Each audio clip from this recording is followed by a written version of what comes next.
Cancel culture is real. Cross Politic is on the front lines of this battle with the goal of creating a Christian television network and platform where we can't be canceled and where content creators will have the freedom to glorify God. Our goal is to create a space for like-minded businesses to thrive on this platform and to reach an audience that will not only buy your products and services, but also support your business when the heat of cancel culture comes your way. We want our platform to help you create an anti-fragile business as we bring together Christians from all over the world to tune in. With millions of downloads a year, access to DirecTV, Xfinity, and social media outlets, we are excited to partner with you.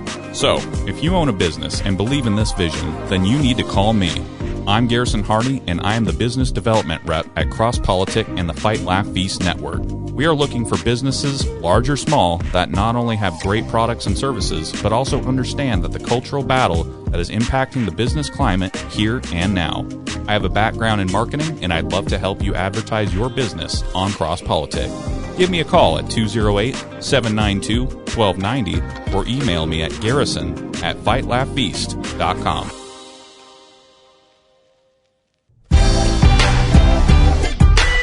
Drum roll.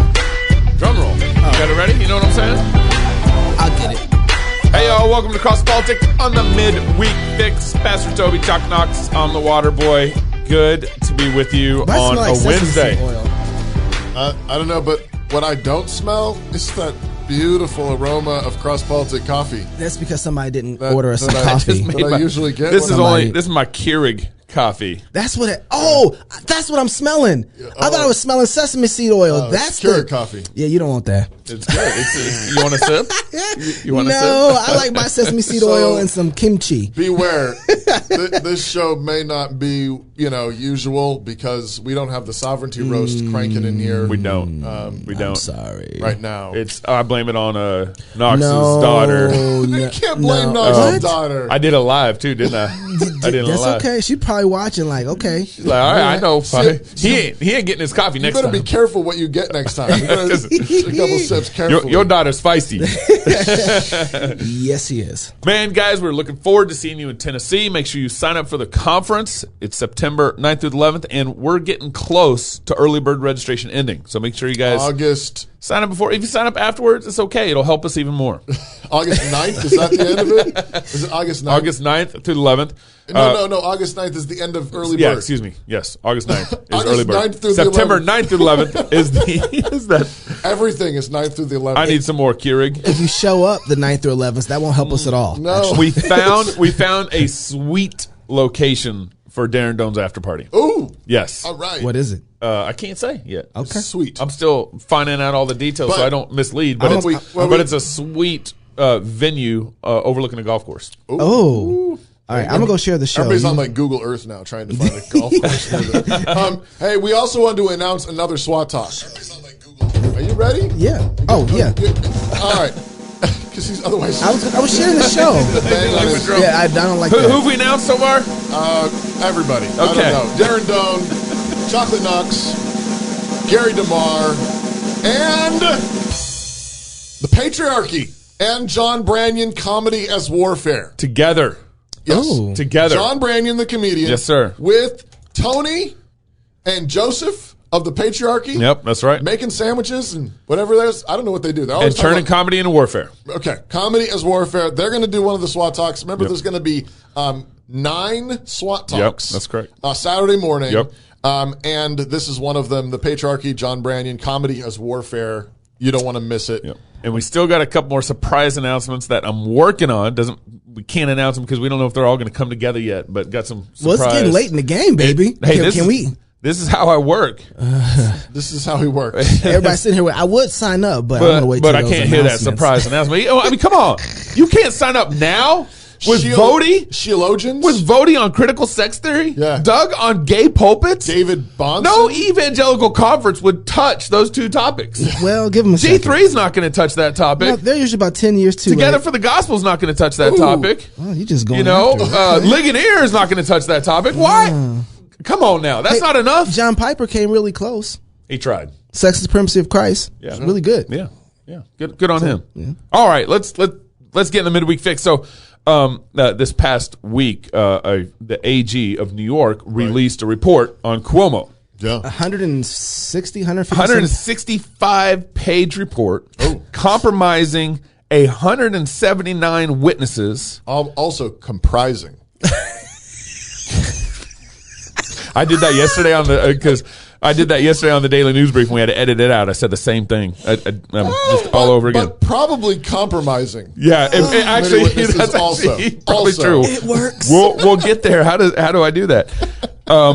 Reviewing tens of thousands of documents. Well, the AG basically concluded that Cuomo harassed members of his own staff, members of the public, and other state employees, one of whom was a state trooper on his protective detail. What? On his? On his protective detail. He harassed a state trooper that was part of his protective detail. But not sexually harassed. That's just he harassed. Just harassed, yep. Oh. And then he also engaged in non-consensual touching, groping, kissing, and hugging, and made inappropriate comments towards numerous women. Okay. That's the report. And he was charged with what?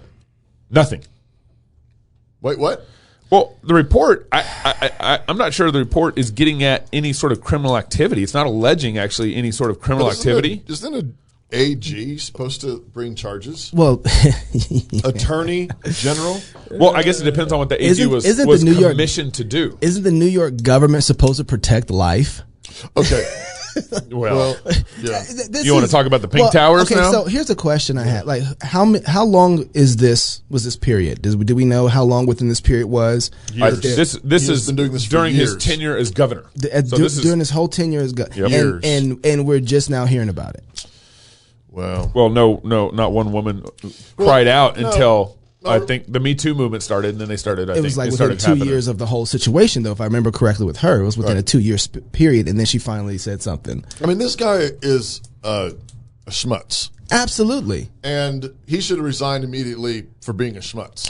Yeah, but hold on. But they've been He should have never got elected. Look, y'all gonna make me defend. Oh, my goodness. I can't believe I'm at this point. I'm about to defend Cuomo. No, you don't. No, you don't have to. Okay, thank you. You don't have to. But here's what I am going to defend. Does he have a car pulling up to your house? I am going to defend the fact that they've been tolerating this guy. I need some audio right now. Oh, you want? I want my audio. Convince people and put them in a car and drive them and get that vaccine in their arms. Someone's about to drive a car That is the mission. up to his house, up to his mansion, and pull him out and put him in the car and drive him away from the governor's mansion. Here's the thing. The whole Me Too thing, you guys know, like this thing's been a mess. Yeah. Okay. This is not based on biblical justice. Now, I think every sexual predator, every person who's committed sexual crimes should be brought to the full extent of justice, biblical justice. And I even say as far as the death penalty. Yeah, exactly. Including the death penalty. So I'm all about it. And that means bringing testimony, bringing witnesses, 2 or 3 witnesses, due process, let him answer his accusers and so on. And then what do the facts say? And do it. Yeah. I'm all about that. The problem I have with the Me Too thing is that it's just mob justice. Right. That's what this is. It's mob justice, and it just uses fling accusations that may or may not be able to be verified. Some of which are probably true, but you're not actually getting just justice for the victims. It's just vigilante. It's called lynching. Yeah. Right? That's what we're talking about here. And that's the thing that I've hated about the Me Too movement from jump. Right. And the question is there something more substantial here? Actual witnesses of actual crimes that can be adjudicated, or is this more of the same? Is this lynching justice? The fact that Cuomo hasn't been dragged out of the office this past year. Right. For sending all the sick people to the nursing homes. And tried. That's right. I just don't. That's right. So part of me is looking like, well, you guys are kind of reaping what you've allowed to happen here. Remember, this is the same governor that signed the abortion law into that said you can kill a baby. The New York House and Senate just cheered. And everybody cheered. And they lit the Empire State Building up pink. For women's rights. To celebrate the blood of millions of babies. Exactly.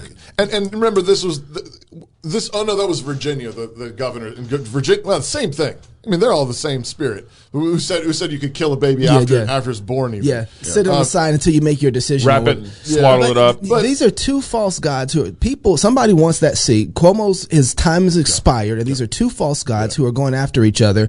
And the sad thing is there's actually some people in the middle that, depending on, you don't know what might be coming worse. Right. Than this. Right. That's true. And so, AOC.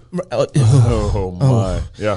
Oh no. Right. I just thought about that. Yeah. But here's what's crazy right now is that AOC, this is how insane we've become. I was watching AOC talk about the rental moratorium, like the whole thing. From the CDC. From the CDC. Eviction moratorium. Eviction, thank you. Yeah. Eviction moratorium.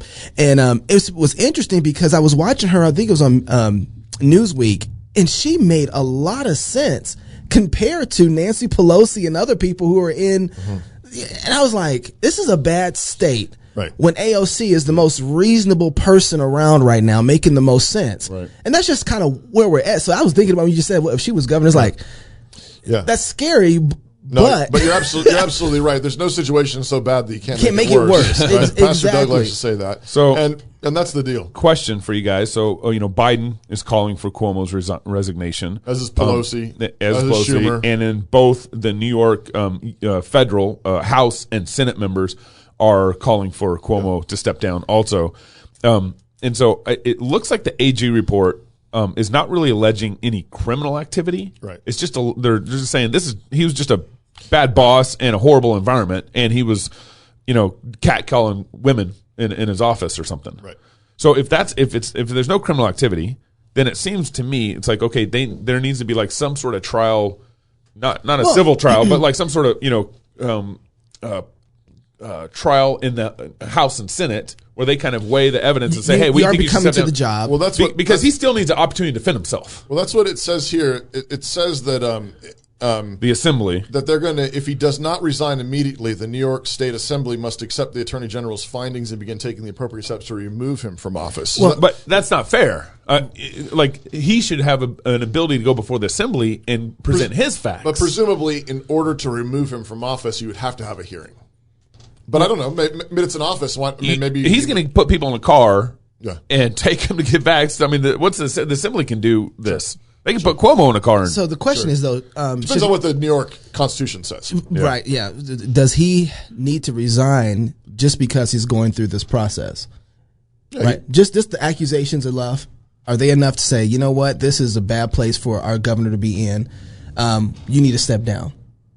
Yeah, I think the difference is, well, it depends on. I mean, it's such a mess. It's like he's covered in slime, and it's like, does this little piece of slime? I know that's what I keep guarantee. Like it's all slime. Yeah. But I think it smells entirely political. Yep. And so you start thinking like, you're skeptical. Is AOC planning a run for governor? And we've talked before about the fact that you have like old school Democrats and you have this, sort of cutting edge lefty Democrats, and they're not exactly on the same team. No, they sort of they're co-belligerant. They work now. together some, but they're not on the same team. Right. And is there a play like that being made right now? I wouldn't be surprised. Should he resign? Yes, I guess for a lot of things. But he should have a long time ago. For a lot of things. Yeah, and is he a slime ball? Yeah, sure. Yes. And so is that a reason to resign? Yes. Well, and we can say all the same things about de Blasio. Yeah. So today I announce a new approach, which we're calling the Key to NYC Pass. The key to New York City. When you hear those words, I want you to imagine the notion that because someone's vaccinated, they can do all the amazing things that are available in this city. This is a miraculous place, literally full of wonders. It's magic. And if you're vaccinated, all that's going to open up to you. You'll have the key. You can open the door. But if you're unvaccinated, unfortunately, you will not be able to participate in many things. That's the point we're trying to get across. It's time for people to see vaccination as literally necessary to living a good and full and healthy life. The Key to NYC Pass will be a first-in-the-nation approach. It will require vaccination for workers and customers in indoor dining, in indoor fitness facilities, indoor entertainment facilities. This is going to be a requirement. The only way to patronize these establishments indoors will be if you're vaccinated, at least one dose. The same for folks in terms of work. They'll need at least one dose. You can do all things through the vaccination. This should New York should be full. The street should be full of people protesting this. Yeah. This is scary stuff.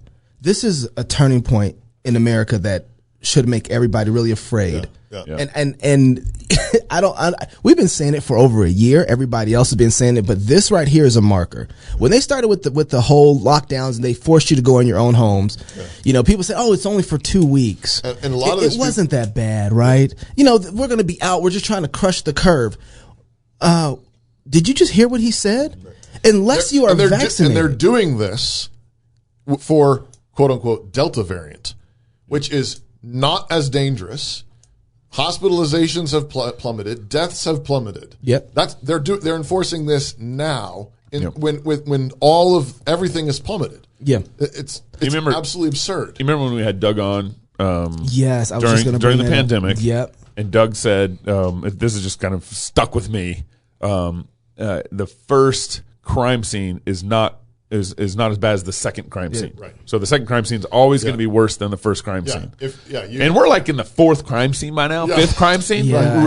Really? Yeah. When the car pulls over and is trying to push you into the van. When Cuomo pulls over and tries to push you into his exactly black, hey, just get in the van. That's the first crime scene. Right. It doesn't get better after that. So you throw down at the first crime scene. You kick there, you fight there because the next crime scene's not going to get better. Yeah. And here we are at the third or fourth crime scene. Right. And what are they doing? They're now requiring vaccine. This is a vaccine passport in New York City. That's what we're talking about. This is a life passport. Yes. This is if you want to live in this city, you must have this mark. You must have these credentials. We have given credentials for you to say you can go out to eat, you can go play games, you can go watch games, you can be out in public if you have these sort of credentials. Are you people insane? Right.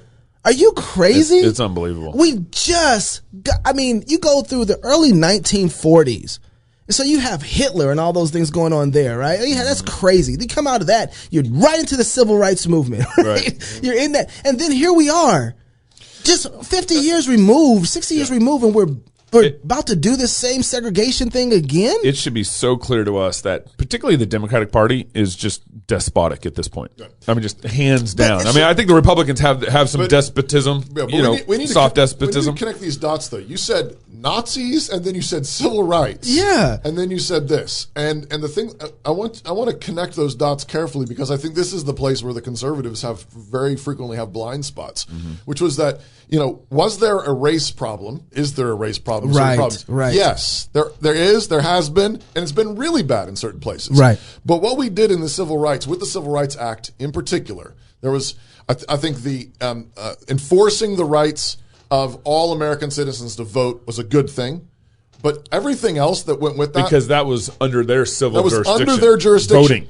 But what they did when they required businesses to be run in a certain way, you have to serve certain people. That's right. What they did was they overstepped their bounds, and we mentioned this on Sunday. Got us in a lot of trouble. And we got a number of questions about it, and so we need to review this again. But yeah. the civil magistrate does not have authority over private businesses unless there is a crime that's been committed. Right. Biblically defined. Right. Okay. So if there's a murder on a private business, then yes, then the magistrate can step in and investigate and punish the criminal that committed the murder. Yeah, businesses are killing people. A rape or whatever. Yeah. If there's a theft, a break-in, or a vandalism, that's a proper place for the magistrate to step in. Yep. And that's his jurisdiction. Right. His job from God is to punish evildoers. Right. His job is not to regulate the businesses. That's right. Even in so-called sort of health code stuff. From all the way down from that to cost to whatever. They don't regulate any of that stuff. And, of course, what we've done, though, is for decades, we've let them regulate our health and safety. Yeah. To the extent that de Blasio is wanting everyone to get the vaccine to go into a business. Guys,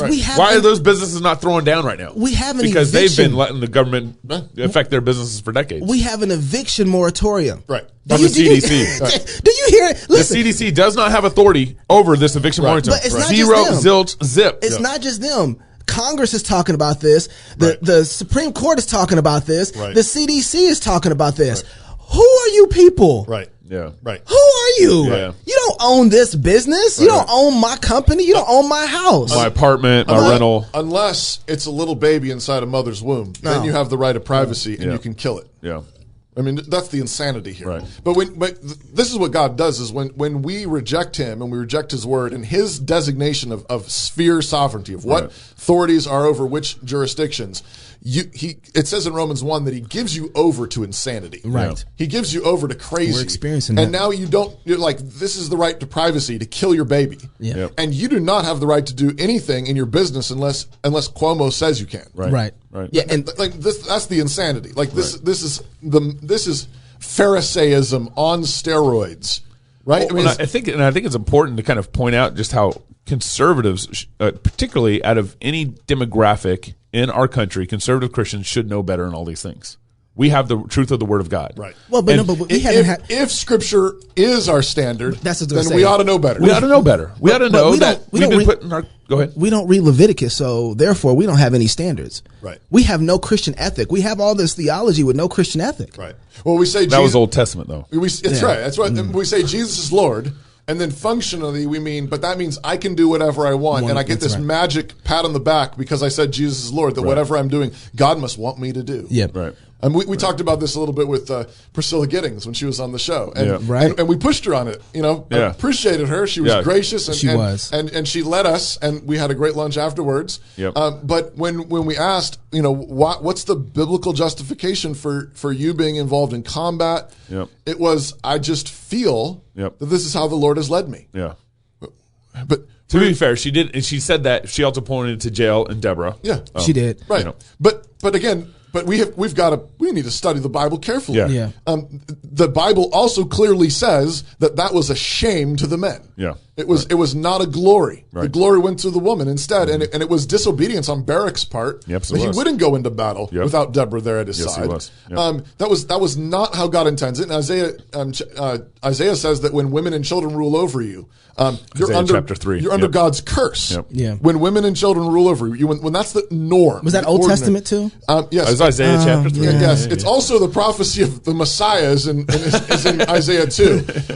And Deuteronomy that one. is Jesus' favorite book to quote. But I think what we have to be careful about, though, is I think frequently Christians are more Republican than they are Christian. Absolutely. That's exactly right. Well, and that's or why. Yeah. more Fox News than we are biblical, or whatever it is. Amen. And we can be grateful for the Republicans that only want to drive 40 miles an hour off the cliff instead of 70. Yeah, right. Like I'm grateful for every minute I get. Yeah.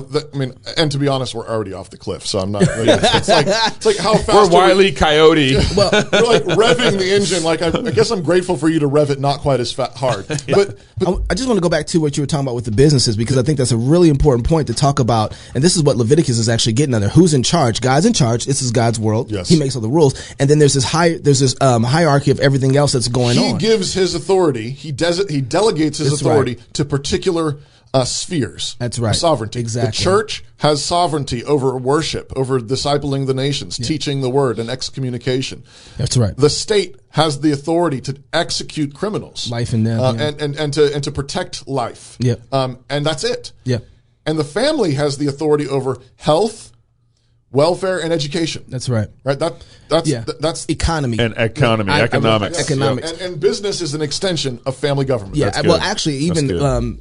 econome, house law. Yeah, that's exactly right. So, but that's because I think that most Republicans and even most Christians put that econome inside of the civil magistrate. Right. And so that's right. why it's hard for people to understand how these two operate, right? The civil magistrate doesn't get. The civil magistrate has been regulating our businesses for so long we that don't we even know have it. bought the lie that they somehow belong to the magistrate. But guys, this is straight Marxism. That's right.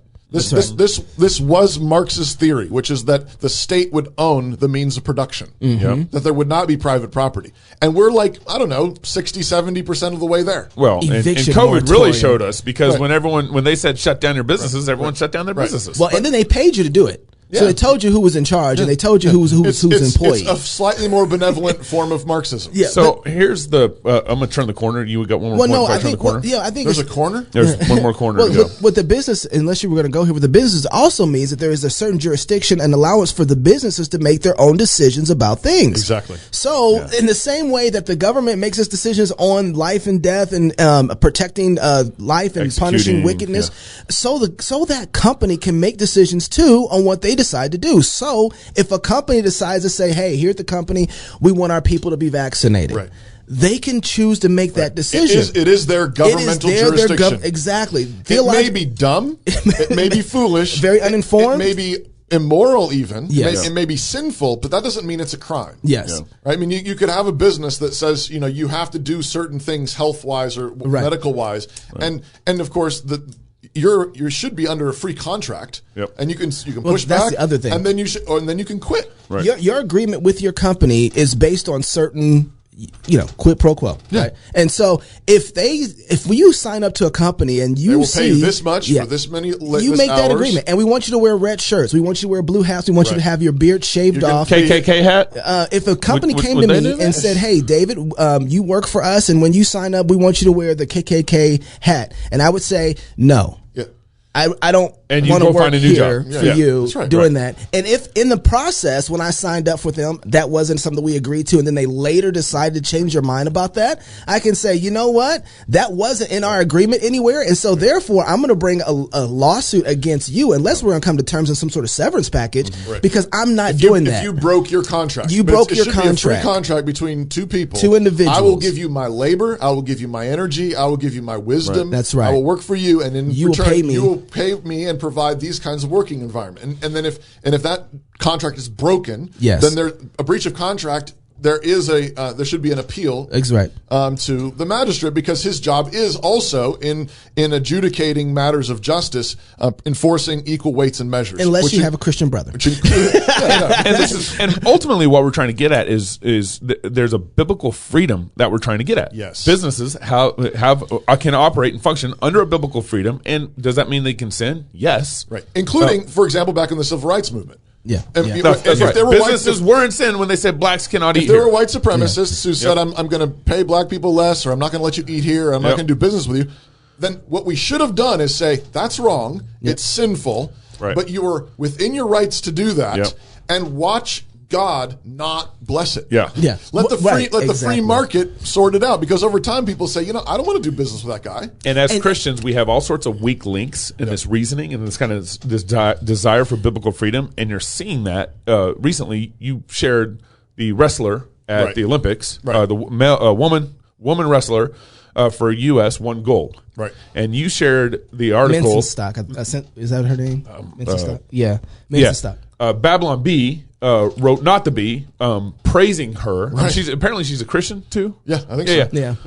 And this is a great example though of us again not reading our Bibles carefully and being more Republican than we are biblical. That's right. What you said on Facebook I thought was really helpful. What did you say? You remember? Oh, I don't know. This is why conservatives don't win. I think it's because we don't have a standard. And I think it seemed like everybody was just jumping on the fact that she loves America, she loves God. Yeah. And I think, she's a more feminine woman than like the soccer butch ladies. Yeah. And this sort of thing. But doing a less feminine sport than soccer. Which is crazy. That's the thing is I think it's just Christians not thinking carefully. And what she's doing. You made the connection between transgender. What she's doing is she's acting like a man. Right. And I just this morning, because I was curious, I knew we were going to talk about this. I pulled up the video of her match, and there is no difference between what she is doing, grappling with that woman on the mat, than what two dudes are doing. And so why can't a man who thinks he's a woman wrestle her? Yeah. Because she's already wrestling in a man's sport. She's already acting. She's being trained to act like a man. Yeah. And if. Why not? I mean, we do this in the military. Again, why if she can do it, why not do it? And the answer is because she's a woman. Yeah. And we need to honor that. And a couple of texts that we need to just think long and hard about. I'm not saying this answers all of the questions. I know that there are questions about what about this, what about that. But two key passages. One is Deuteronomy 22:5. Old Testament. A woman. This is Jesus' favorite book of the Bible.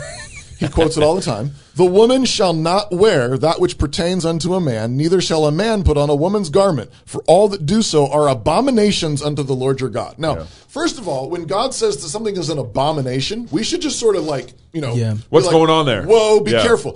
This is not the moment to say, well, I don't know, who knows what an abomination is, and just run off and do whatever you want to do. Abominations are things that curse the earth. Yeah. There are things that God brings judgments on the earth for. So it's the kind of thing where if we're Christians, if we fear the Lord and we fear his judgments, we ought to be way, way back and say, okay, there's something there that's toxic. Yep. There's something there that curses the ground, that's poisonous. Yeah. And so we should stay way back. And right here, it says this in the same verse, a woman shall not wear, and it could be translated, the gear, the weapons, warrior clothing, the attire of a warrior. That's right. And it's not talking about wearing jeans. And likewise, a man shall not put on a woman's garment. Right. Okay. So in the same passage, he's talking about trannies. Right. Right. That's Cross-dressing. He's talking about cross-dressing and transgenderism. Yep. And he's saying that this kind of confusion goes together. Right. You are messing with the image of God. And when you mess with the image of God, what are you messing with? You're messing with the most potent force in all of creation. That's right. The most potent force in all of creation is the image of God. The image of God is a mortal soul that's going to live forever in glory or forever in eternal torment and evil. And it's like, so it's a little nuclear reactor. I mean, I talk about this when I talk about marriage. I mean, it's these two nuclear reactors. We talk about new people coming into the world. It's a nuclear reactor. And God says, there's an abomination here. Watch out. Right. I mean, we've been playing with sexuality and gender for the last, 100 years. Yeah, we have. And we've been saying, no, God, we've got it. Right. And what are we living in? We're living in this massive nuclear fallout. We've gone insane. That's right. We've murdered over 60 million babies. Yep. We have fatherlessness on steroids. We have suicidal rates. We have incarceration rates. And everybody's like, no, she can do it if she wants. Yeah. Yeah. Like, you idiots. Yeah. I mean, we are idiots. Yeah. We're in this together. We have done this. All right. Yep. We are not protecting our daughters. We're not protecting the image of God. We don't know what we're doing. That's right. Yeah. And so when somebody comes along and says, I can have pink hair if I want. Yeah. Right. You know, do you know what kind of world we live in? Right. We live in a world where Christian moms put girls' underwear on their boys because their boys think they're nice. That's right. We live in a world where children are being slaughtered by the millions. Don't tell me you're pro-life, you're an abolitionist, whatever, and say, oh, but girls can wrestle. Yep. Right. You don't know what a girl is for. That's exactly you don't right, know what, Toby. and this is why abortion hasn't ended, by the way. Oh, of course. Christians don't get this. Yep. And they're like, God, we know what people are for. We don't need your word. And then they go out to the abortion clinics and try to picket or try to get a law passed. You're inconsistent. Right. You know, Pastor, one of the things that I've noticed in the past. Oh, I'm done now. Yeah. That was great, Toby. The last 2 years. And watching this whole thing, even right now with what's going on in New York, what's happening now with the passes and all that stuff, it's like, why won't people listen? Like, what I mean, we talk about the gulags. Because God has blinded us. That's exactly right. We are under God's curse and it goes, as a nation. And when he gives you over to blindness and insanity. And one of the basic evidences of that is how broken our metaphysics are.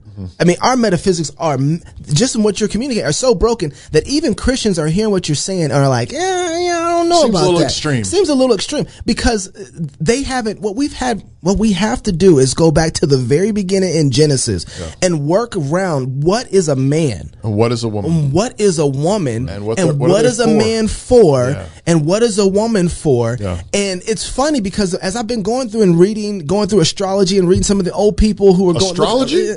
Astrology, yeah. Just telling like fortunes from well, the stars? just looking at the stars, and because what I've realized is going through metaphysics, people who have paid attention to the solar system and the stars have a better understanding of metaphysics than the current generation right now. Oh, that's true. So that's why I'm paying attention, because these folks are looking at general revelation from less corrupt position, I would say, and are good looking at it and saying, if the sun is designed to put out heat and light, and the moon is designed to be a lesser light, and the stars, and all this thing has this motion that it's doing and playing this musical sound in space, then they reason all the way down to themselves, and what am I designed for? Yeah. What is she designed for? What is that tree designed for? What is water designed for? Yeah. And so they reason from God's general revelation to understand a far better structure than the current mind of most Christians right now as it relates to metaphysics. Right. Yeah. And so we, though, thank God for all those things because he gave those to us, but we even have a clear revelation in his word. That's right. That's right, man. But that's too hard. Oh, okay. Now, the other passage I was thinking about was 1 Corinthians. This is the New Testament for all of you New Testament Christians. Oh, now I'm listening. Is it red letter? But I would have you know that the head of every man is Christ. The head of the woman is the man. The head of Christ is God. He goes on to talk about praying and prophesying with heads covered or uncovered. And he says this, for a man indeed ought not to cover his head, for as much as he is the image and glory of God, but the woman is the glory of the man. Mm-hmm. The man is not of the woman, but the woman of the man. Neither was the man created for the woman, but the woman for the man. For this cause ought the woman to have power on her head because of the angels. Nevertheless, neither is the man without the woman, neither the woman without the man in the Lord. Go and learn what this means. That's right. Go and learn what this means. Read those verses. And what does it mean that the man is the glory and image of God and the woman is the glory of man? Yeah. What does that mean? Mm-hmm. Why does he go on to say that nature itself teaches you that God has given men shorter hair and given women longer hair as their glory? Do you know what that means? I mean, before you get online, before you send Gabe all your hate email, go and learn what this means. And how is it that what are you teaching your daughters to be? Are you teaching them to be the glory of man, the beauty of man? As they're designed for. As they're made to be. Are you teaching your sons to be the glory and image of God? Or do you not know what you're doing? Mm-hmm. I mean, the first rule, the Hippocratic Oath is first do no harm. Right? Don't, it's like, no, they can wrestle, it's fine. They can, what are you training them to do? I mean, the Bible says that when God gives us up to insanity, we begin to use women in ways that are not meant to be used, and men in ways they're not meant to be used. That's right. And what are you practicing for? And it can start in really little ways. Yes, right. It may not be full-blown transgenderism. It may not be full-blown cross-dressing. It may not be full-blown. It never starts like that, lesbianism or sodomy. But what are you practicing for? Yep. Are you embracing the glory of being made in the image of God as a man, as a woman, as male, as female? And by the way, the battles that we're fighting right now, the cultural battles that we're fighting right now, they only are beaten when we're actually embracing those things the way that God has told us to embrace. You don't win any other way. This is why we're doing the politics of sex. In September, 9th through the 11th in Nashville. Come see us. Come hang out. Come debate me. You can. Gabe will even wrestle you. If you're a man. There's so much more to even say on that. All right, if you're single, get married. If you're married, have kids. And if you have kids, go baptize them until Sunday. Love God with all your heart, soul, mind, and strength. Love your neighbor as yourself. Go fight, laugh, and feast. This is Cross Politic.